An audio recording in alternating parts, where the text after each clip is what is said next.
Hello, magandang araw sa ating lahat at welcome back sa ating channel. So, nandito naman po tayo kasi susubukan po natin yung ginawa nating security controller. So,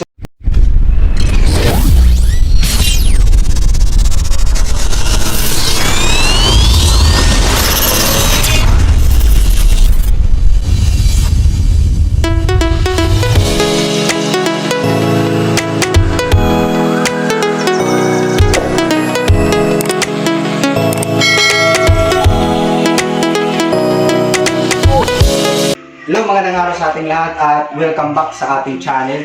So, nandito naman po tayo kasi susubukan po natin yung ginawa nating security controller. So, ito po yung security controller po natin. So, ito po yun sa ating ginawa. So, susubukan po natin siya sa ating ref. So, ngayon, susubukan po natin isaksak.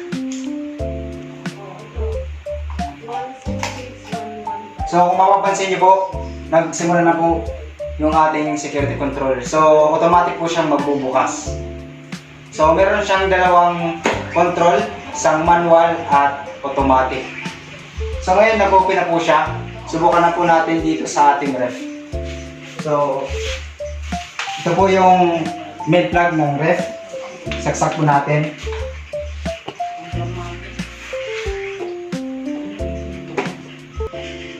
So ayan, nasaksak na po siya.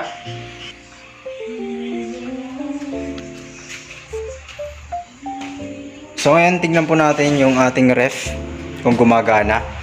So itong ref na to, pasensya na kayo, maraming laman. Itong ref na to ay wala siyang indicator na nagsasabing bukas siya, pero may maririnig po tayong tunog galing sa ating ref. So, sana naririnig nyo guys.